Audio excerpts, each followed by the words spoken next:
Most people around here know the basics of Bob Dylan's origins. Born in Duluth, raised in Hibbing, figuring out his path in Minneapolis, and then boom, off to New York and an unprecedented career. But how much of that remarkable life was influenced by his time here in Minnesota? And how does he actually feel about his Minnesota roots?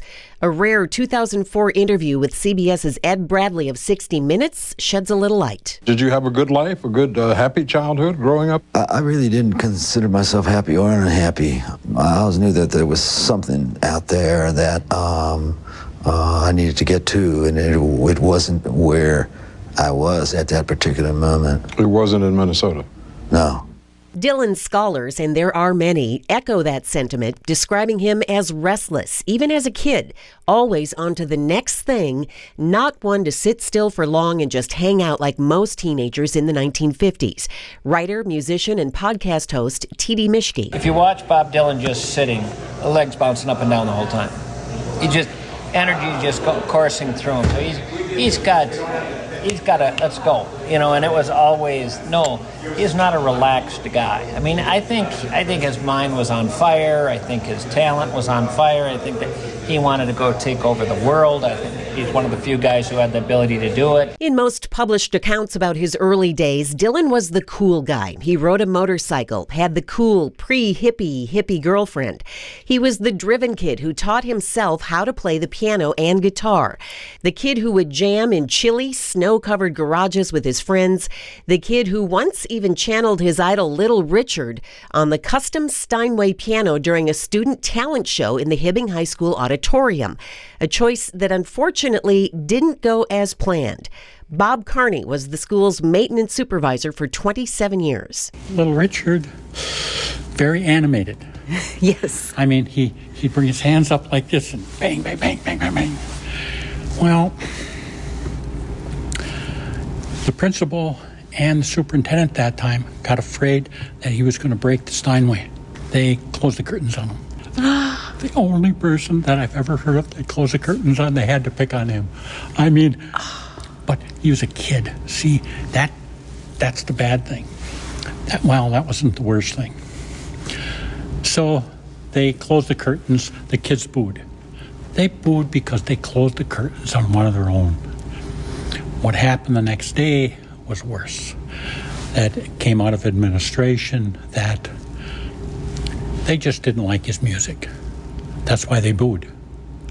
Well, all it showed is at that moment, they weren't in touch with what the kids were doing. Mm-hmm. Do you know what I mean? Mm-hmm. Is it a slap in the face to them? Not really. It's just they didn't understand. It illustrates kind of the gap between the grown-ups and the kids. Yes. And kind of like Elvis. Yes. I mean, when they looked at Elvis and thought he was the devil, well, he just pushed some buttons that haven't been pushed before. Carney knows practically every detail about young Bobby Zimmerman and his Hibbing High School years in the late 1950s, and why the school itself is significant in this story. Hibbing was about 1.5 miles northwest of here. Okay. What happened was the mining company found that the richest vein of ore was underneath the existing town. They made him a deal. They said, listen, we'll move you lock, stock, and barrel. We'll build you the best high school in the country. They moved the town and built the high school just to get the people off of the valuable land. Yes. Wow. But for me, the big thing was that there was over 43 different nationalities that came into this area. Most of them stayed. They came together on a whole bunch of things. One thing was education. They valued education. They wanted their kids to be smart. They knew that knowledge is the only thing that no one can take away from you. These were immigrant families? Yes. Okay. All of them. And from all over Europe? All over. Coming here to work in the mines and make a nice life for their families. Different languages. Yeah. They would come at night here to learn English. The people that couldn't make the classes, they learned from their kids. Because they valued education so much, it held them here. This was an anchor for the mining company, and the mining company knew that. So the mining company made the Taj Mahal of high schools for these families. Tell me about that. Like, why? Well, precisely for what you said. It's an anchor. They wanted the people to stay here. They knew they valued education. They wanted to educate their kids. So they said they'd build them the best high school in the country. And Hibbing High School was indeed the most elaborate school in the United States when it opened in 1924. This is marble from the Middle East. Frescoes on the walls and ceilings, plaster and horsehair crown moldings, imported mosaic tile floors, school lunches that reflected the local dishes of the immigrant families' homelands, served on bone china. Not only a school nurse on staff, but a doctor too. And in the auditorium, wow. Velvet seats, custom crafted to the size of the kids, ranging from kindergartners to junior college students. 600-pound Belgian crystal chandeliers on cables so they could be lowered for cleaning. Fire hydrants encased in Tiffany glass. That Steinway grand piano specifically designed and built for the space.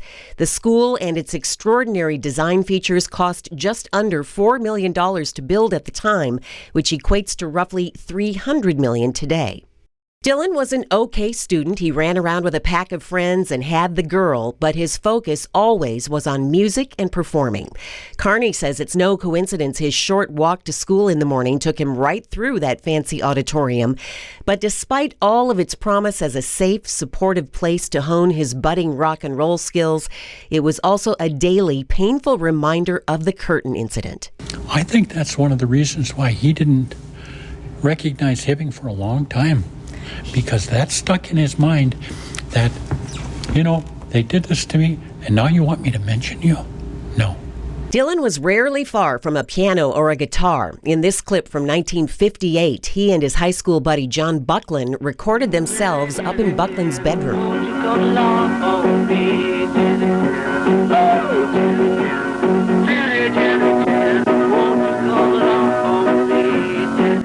As Dylan grew restless with Hibbing and his high school scene, he'd often hit the road to Duluth, a larger, more happening place where some of the bigger acts of the day would play the Duluth Armory.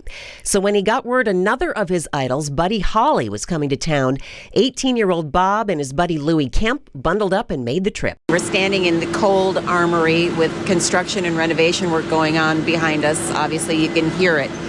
But you mentioned when we first walked in that this open space in front of the stage where Buddy Holly performed. Talk to me again about what the scene would have been like back in 1959. Packed shoulder to shoulder with mostly teenagers. Michelle Miller is co-executive director of the Armory Arts and Music Center, a nonprofit working to restore the old building to its original glory. I believe ticket prices were $1.50, and people rode their cars, they hitchhiked, they any means necessary to get to the Armory on that night. It was really, really cold. On that cold night, she says Bob and Louie budged up through the throngs of fans until they were practically pressed up against the stage just a few feet from Buddy Holly. Little did anyone know that Holly's plane would crash in an Iowa cornfield just 3 days later on February 3rd, 1959, known as the day the music died. A sign on an easel marks the spot now with the words Dylan used to describe what he considered to be sort of a cosmic connection the two shared. This is the part that gets me when he talks about out of the blue, the most uncanny thing happened. He looked me right straight dead in the eye and he transmitted something I didn't know what, and it gave me the chills. So tell me about the significance of this very spot. So this is where he was standing, and this is where the magic happened. And shortly after, he moved to Minneapolis and started really focusing on his music. The Duluth Armory was also the place Dylan bonded with another of his idols. 2 years before, in 1957, Johnny Cash performed here at the Armory, and Bob Dylan hitchhiked himself because he was only probably 15 at the time, and he came down himself to watch Johnny Cash. And if you know that they became fast friends. Yes. Bob Dylan actually was on the first episode of the Johnny Cash Variety Show. Really? Bob Dylan was his first guest. When I've gone to the Bob Dylan Center in Tulsa, there's contents of his wallet, Bob Dylan's wallet, and Johnny Cash's personal phone number is on a scrap of paper. So they were longtime friends. And so he actually saw Johnny Cash here at the Armory in 1957. Along with those Duluth trips, Dylan was also starting to discover the burgeoning Twin Cities music scene and would catch a bus to see his favorite bands whenever he could. After high school, he enrolled at the University of Minnesota, lived in the Jewish frat house, though never pledged, went to class sometimes, and lasted roughly 4 semesters before selling his electric guitar, buying an acoustic, changing his name, and jumping headfirst into the red-hot Dinkytown folk music scene. Marc Percansky is a Minneapolis music promoter, author, and Dylan historian. They called it the Bohemia, a little Greenwich Village. Yes. I wrote that in my book. Yes. It's a mini Greenwich Village at the time, and apparently it had a folk scene that they've never seen the likes of again. And where did he perform mostly? He performed at the number one spot was the 10 O'Clock Scholar. Yeah. He walked in there, and the guy hired him. He passed the hat, and he played with Spider John there, who was a big influence on him, taught him a lot of stuff. They learned from each other, and they were already performing there. And 10 O'Clock Scholar, then he got out of Dinky. There was other clubs in Dinkytown. I'm not sure what they all were, but he played every little one in there. But that was the big one. He did go to St. Paul, to a place called the Purple Onion. Yes. Right on Snelling Avenue, yes, right? Those two booked him, let him play enough to ply his trade and learn what he had to do. The songs he was singing, I have a list of some of the types of songs he was singing there, were all traditional covers and whatnot. And he was just soaking it all up, and I knew he must have known in his head he was going to get out of there. And he did. This time it was off to New York to meet his folk icon Woody Guthrie, and the rest is history. CBS's Ed Bradley asked Dylan about that. Did your parents approve of you being a singer-songwriter, going to New York? No, they wouldn't have wanted that for me, but my parents never went anywhere. My father probably thought the capital of the world was wherever he was at the time. It couldn't possibly be any place else where he and his wife were in their own home. That to them was the capital of the world. What made you different? What pushed you out of there? Well, I listened to the radio a lot. I hung out in record stores, and I slam-banged around on a guitar and played the piano and learned songs from a world which didn't exist around me. He says even then he knew he was destined to become a music legend. I was heading for the fantastic lights, he writes. Destiny was looking right at me and nobody else. Yes, confidence was not a problem for young Dylan, who in short order became the king of the 60s counterculture kaleidoscope and the master of the protest song. One of them, The Lonesome Death of Hattie Carroll, was captured during his 1965 tour of England in the 1967 documentary Don't Look Back. It's believed to be the last documentary where the filmmaker was given autonomy over the content without requiring the artist's approval. William Zanzinger, who at just 24 years owns a tobacco farm of 600 acres with rich, wealthy parents who provide and protect him, and high office relations in the politics of Maryland, reacted to his deed with a shrug of his shoulders and swear words and sneering, and his tongue it was snarling, and in a matter of minutes on bail was out walking. And you who philosophize disgrace and criticize all fears, take the rag away from your face. Now ain't the time for your tears. Dylan burst onto a scene ripe for his deep thoughts and exquisite turn of a phrase. It has been an unrivaled 66 years worth of fame and some of its ultimate trappings.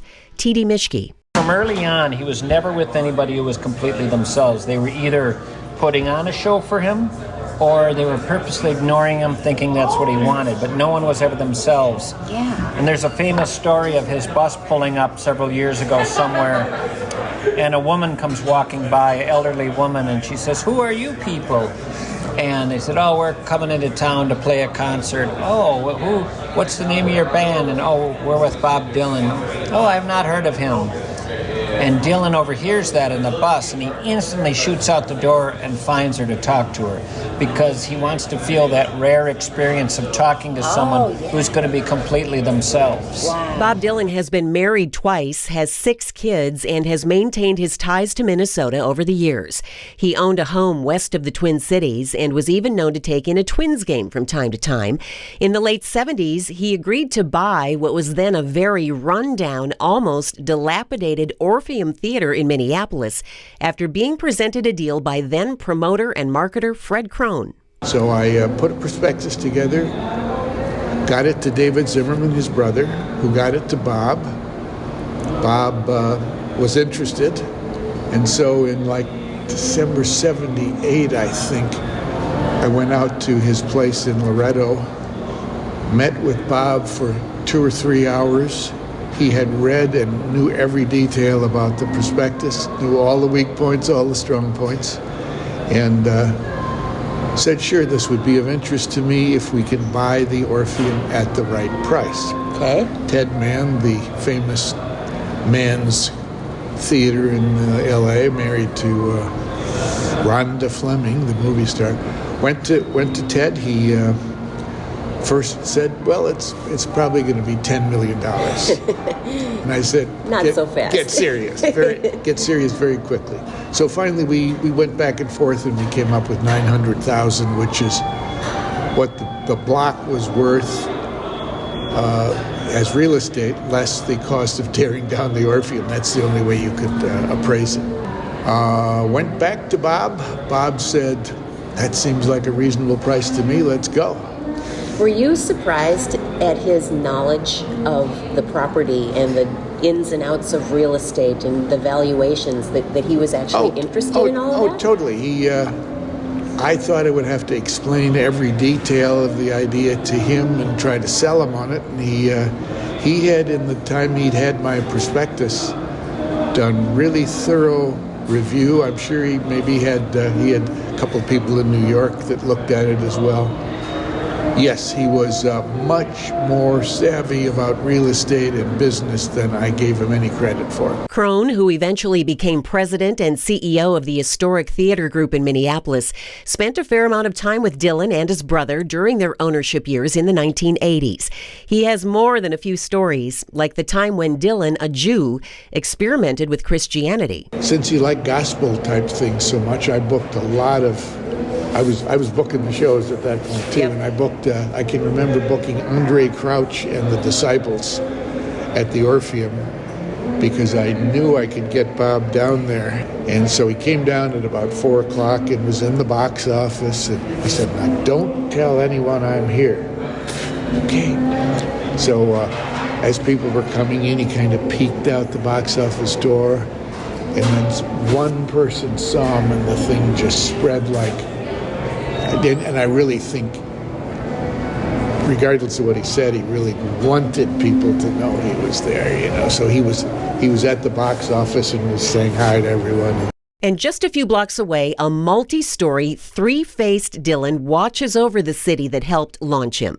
Tim Carroll is the Preservation Society manager and archivist for Hennepin Arts. The wall had to be tuck-pointed and cleaned and primed in a very special way using a particular primer that would hold this paint, and then a grid was created on it, and using drawings, they would actually project the drawings onto the grid, and then bit by bit they would do color blocking. So they might be using red one day and do all the red blocks, and then another day do blue or whatever. And then Cobra would be on a crane, and he would hand paint these portraits of Dylan, a young Dylan, a mid-range Dylan, and the Dylan we know today, the Nobel laureate Dylan. And they got this all done in a month. That's what I was going to say. You mentioned they did this so very quickly. Yeah. I can't even believe it went up that fast. That fast. It's very intricate. Like the curls in his hair and the shading and everything. It just seems like this would be something that would take a long time. Well, all of that is airbrushed but it's like an industrial airbrush, machine.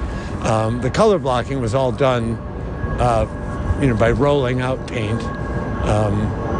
But again, he has a team of people, and they've done this so many times, they have it down to a science. The colorful work by renowned muralist Eduardo Cobra was funded by a private donor.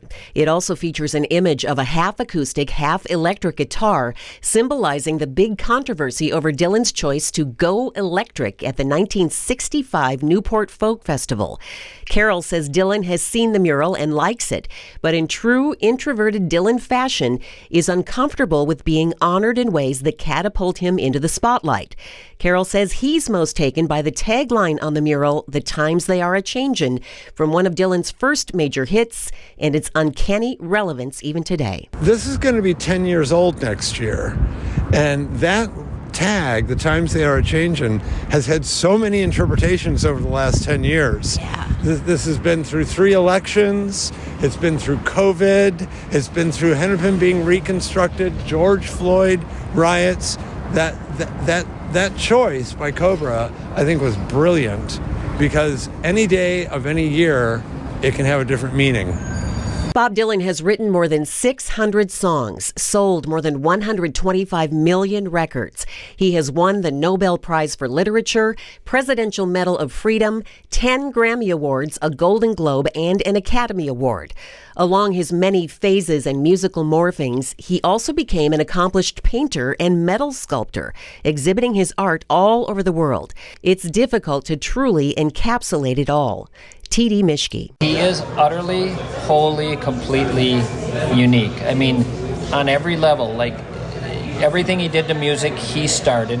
The phrasing, the fact that he was the first one to write songs up until he started writing when he was doing most songs were "I love her, she loves me, we love each other, we're gonna get married." I mean, there weren't many singer-songwriters before he comes along. Usually it was someone else writing a song. Like for Elvis, he didn't write any songs. Sinatra didn't write any songs. Dylan, I'm going to write my own song.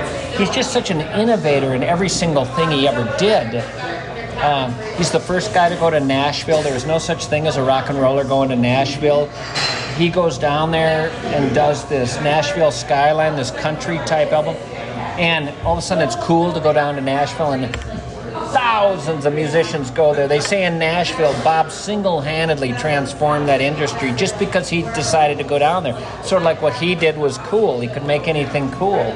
To this day, Dylan is revered for his contributions to American music. There are more books, articles, podcasts, and even radio shows dedicated to his body of work.